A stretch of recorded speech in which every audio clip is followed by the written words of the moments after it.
നൈജീരിയയിൽ നിന്ന് മറ്റൊരു വൈദികനെ കൂടി തട്ടിക്കൊണ്ടുപോയി. ഒനിറ്റ്ഷ രൂപതയിലെ ഫാദർ ബേസിൽ ബുസുവോയെയാണ് മെയ് 16-ന് അജ്ഞാതർ തട്ടിക്കൊണ്ടുപോയതായി രൂപതാവൃത്തങ്ങൾ അറിയിച്ചത്.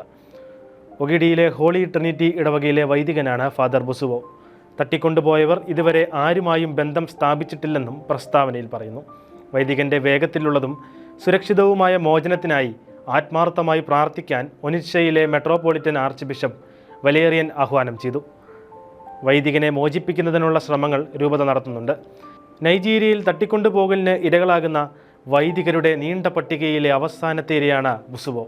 വൈദികർ മാത്രമല്ല, കന്യാസ്ത്രീകളും കാറ്റക്കിസ്റ്റുകളും വിശ്വാസികളും ഇവിടെ തുടർച്ചയായി തട്ടിക്കൊണ്ടുപോകലിന് ഇരകളാകുന്നുണ്ട്. കൊള്ളയടിക്കാനും മോചനദ്രവ്യത്തിനും വേണ്ടിയുള്ള തട്ടിക്കൊണ്ടുപോകലുകൾ നൈജീരിയയിലെ വ്യാപകമായ പ്രതിഭാസമാണ്. വിദ്യാർത്ഥികൾ ഉൾപ്പെടെ കൂട്ടത്തട്ടിക്കൊണ്ടുപോകലുകൾക്ക് ഇരകളായിട്ടും സർക്കാർ തലത്തിൽ യാതൊന്നും ചെയ്യാൻ കഴിയുന്നില്ല എന്നതാണ് വാസ്തവം.